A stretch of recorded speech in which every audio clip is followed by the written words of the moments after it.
Hello everyone. तो कैसे हैं आप? उम्मीद है आप बढ़िया होगे और बेहतर होगे। हम जो साइकोलॉजी का लेक्चर लाए थे पिछला, उसमें ना हम वर्ड्स को ना अंडरलाइन किए थे, तो आज उन्हीं के बारे में हम डिस्कशन करेंगे। जैसे साइकोलॉजी द साइंटिफिक स्टडी। तो साइंटिफिक स्टडी होता क्या है भाई? देखो, साइकोलॉजी में हम इन सारी चीज़ों को पढ़ते हैं। माइंड कैसे वर्क करता है, बिहेवियर के बारे में समझते हैं कि अगर कोई बंदा ऐसा बिहेव कर रहा है या फिर बहुत फ्रस्ट्रेटेड है तो आखिर वो क्यों है, क्यों ट्रिगर हो जाता है कोई बात अगर आप उसे बोलो तो क्यों ट्रिगर हो जाता है।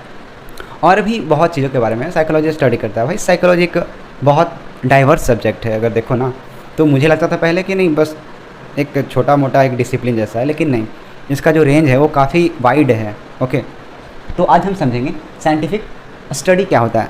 What is scientific study? तो साइंटिफिक स्टडी हम बोलते किसको, पहले ये समझते हैं। Psychology is the scientific study, हम डेफिनेशन में तो देखे थे।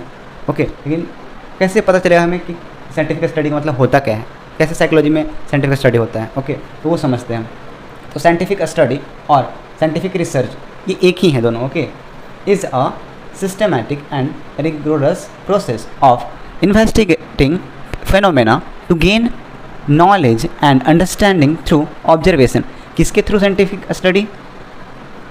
ऑब्जर्व किया था, ऑब्जर्वेशन। पहले कोई अगर बंदा किसी तरह बिहेव कर रहा है तो वो बंदा इस तरह क्यों बिहेव कर रहा है, पहले तो उस बंदे को देखेंगे, ठीक है, ऑब्जर्व करेंगे सही से कि कब किस टाइम पे वो कैसा बिहेव करता है। ओके, उसका एक पैटर्न समझेंगे पहले अपन लोग, फिर उस पर एक्सपेरिमेंट्स करेंगे। एक्सपेरिमेंट्स मतलब देखना है कि वो कौन सा बात उसको ट्रिगर हो जाता है, कौन सा बात से वो बहुत ज़्यादा गुस्सा हो जाता है, तो वो एक्सपेरिमेंट एंड एनालाइज। फिर एनालाइज अपना डिसीजन बताएं कि हाँ, विश्लेषण करेंगे कि हाँ इस वजह से ये ऐसा बिहेव कर रहा है। Okay, often using the scientific method.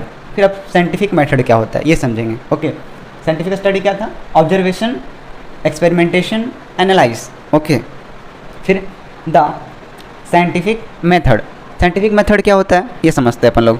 तो the scientific method is a framework for conducting scientific studies and if typically involves the following steps. इसका साइंटिफिक मेथड, इनका कुछ स्टेप है। ओके, वो अभी हम समझेंगे। The scientific method. ओके, तो फर्स्ट क्या है हमारा? ऑब्जर्वेशन, नोटिस अ फेनोमेना और आइडेंटिफाई अ प्रॉब्लम और अ क्वेश्चन। देखो, ऑब्जर्व, किसी भी हम केस को देखते हैं कि अगर कोई केस हुआ है, अगर कुछ लोग अगर वैसा बिहेव कर रहे हैं तो वो क्यों कर रहे हैं, पहले उनको ऑब्जर्व करना है। कोई भी चीज़ अगर आपको सुलझाना हो ना, तो पहले उस चीज़ को पूरा तरह से देख लो, पूरा तरह से समझ लो, ऑब्जर्व करो। उसी को हम कहते हैं ऑब्जर्वेशन, नोटिस अ फेनोमेना और आइडेंटिफाई अ प्रॉब्लम और अ क्वेश्चन। एक क्वेश्चन लाओ कि ये ऐसा क्यों है, या फिर ऐसा क्यों होता है हमारे इंडिया में कि लड़का लड़की साथ नहीं रह सकते, साथ स्कूल नहीं जा सकते, साथ में खेल नहीं सकते। एक तरह से एक क्वेश्चन बना ना भाई। हमारे इंडिया में अगर देखो तो सबसे ज़्यादा ऐसा भूखमरी वाला कंट्री क्यों है, या फिर ऐसा देखो कि हमारे ही देश में लोग इतना निचले सोच के क्यों हैं, या फिर हमारे ही देश के लोगों में इतना जलन, ईर्ष्या, क्रोध, हिंसा क्यों है। कभी धर्म के नाम पे कुछ करता है जो कि धर्म का मतलब भी उसको नहीं पता है, लेकिन फिर भी धर्म के नाम पे वो बकरी का बलि चढ़ा रहा है, या फिर मुर्गा का बलि चढ़ा रहा है, या मुर्गा को खा रहा है, या कुछ भी कहो। एक तरह से ये हिंसा ही हुआ ना, घूर फिर के देखो तो वही ऑब्जर्व करना है, उस चीज़ को पहले पूरा प्रॉब्लम को समझना है। ओके, तो ऑब्जर्वेशन। सेकंड क्या है? क्वेश्चन करना है फिर। ओके, फॉर्मुलेट अ क्वेश्चन, एक क्वेश्चन बनाना है, formulate about the observed phenomena और अ प्रॉब्लम। जो आप ऑब्जर्व किए, जो आपको दिखा, वहाँ से क्वेश्चन बनाना है। ओके, सेकंड हमारा है। थर्ड क्या है? रिसर्च, जांच करना है उसका। कंडक्ट बैकग्राउंड रिसर्च, जो आप क्वेश्चन बनाए हैं। Okay, to understand what is already known about the topic. क्या हम उस टॉपिक के बारे में पहले से जानते हैं, ठीक है। रिसर्च, उस पर रिसर्च करना है, जांच करना है क्या ऐसा है। फिर फोर्थ क्या है? हाइपोथेसिस, एक मान्यता कि अगर कोई ऐसा बिहेव कर रहा है तो हो सकता है इसका कारण ये हो, ये हाइपोथेसिस हो गया। ओके, तो हाइपोथेसिस क्या है हमारा? फॉर्मुलेट अ टेस्टेबल हाइपोथेसिस। जो हम हाइपोथेसिस लगाए हैं उसको फॉर्मुलेट करना है एक, कि क्या ये ऐसा इसी के कारण से हो रहा है जो आप हाइपोथेसिस लगाए हो, और जो आपका क्वेश्चन है क्या अलाइन हो रहा है। फिफ्थ है experiment, design and conduct an experiment or study to test the hypothesis. Okay, तो एक्सपेरिमेंट, उस चीज़ पे एक्सपेरिमेंट करना है। अगर हाइपोथेसिस लगा लिए अपन लोग, उसके बाद क्या करना है, एक्सपेरिमेंट करना है। क्या इसी की वजह से यही हो रहा है? जैसा अगर समझो कि हमारे इंडिया देश में अगर आप लगभग देखो ना, तो बहुत ऐसे जगह है जहाँ पे अभी भी ऐसा सोचा जाता है कि अगर कोई लड़का लड़की साथ में घूम रहा है या फिर चल रहा है बाज़ार में, तो कुछ ना कुछ लफड़ा है। और लफड़ा अगर रहे भी तो तुम्हारा क्या जाता है ये बताओ? एक गलत मान्यता है ना भाई। अगर साथ में रह भी ले, चलो कोई दिक्कत नहीं, तो क्या ही हो जाएगा, साथ में रह रहा है, कोई दिक्कत नहीं है, घूम रहा है, घूमने दो, तुम कौन होते हो बोलने वाले। लेकिन नहीं, हमारा जो सोसाइटी है, समाज है, वो सोचता नहीं ये बड़ा अभद्र व्यवहार हो रहा है, हमारा जो युवा है वो बहुत बिगड़ रहा है। तो भाई तुम, हमारे इंडिया के साथ ऐसा ही हो रहा है ना, जितना आप दूर रख रहे हो लड़का और लड़कियों को। आखिर रेप क्यों हो रहा है? रेप का कारण समझो ना भाई। रेप क्यों होता है हमारे यहाँ पे? कोई फॉरेन कंट्री से लड़कियाँ आती है भाई, यहाँ रेप हो जाता है इंडिया में। ऐसा क्यों होता है? कहीं ना कहीं जो सोसाइटी जन्म दे रहा है वो दरिंदा कहीं ना कहीं हमारे इंडिया से ही तो हो रहा है ना।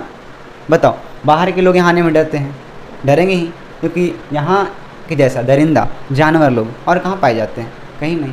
मैं तो ऐसा ही बोलूँगा, क्योंकि जहाँ तक हम देखें, ठीक है, जैसा लोगों का सोच है, जैसा थिंकिंग एबिलिटी है, उसके हिसाब से हम सबको नहीं बोल रहे हैं, हर चीज़ के बारे में ऐसा नहीं बोल रहे हैं कि इंडिया बड़ा उस लेवल का है, लेकिन कहीं ना कहीं हमको ऐसा लगता है कि थिंकिंग एबिलिटी उसका छोटा सोच, लड़का लड़कियों को लेके, या फिर लड़कियां है, लड़की है तो ऐसा नहीं कर सकती है, लड़का है तो ये ऐसा नहीं कर सकता है, कुछ भी। एक जो लड़कियों को सप्रेस किया गया है लड़कियों को, वो अलग चीज़ है। और ये जो सप्रेशन है ना, वो चलता आ रहा है, ठीक है। और जब तक इस चीज़ को हटाया ना जाए, ऐसा समझो ना कि यहाँ मेल तो वर्क कर रहा है, काम कर रहा है अपना, लेकिन पागल होके कर रहा है, ऐसा समझो।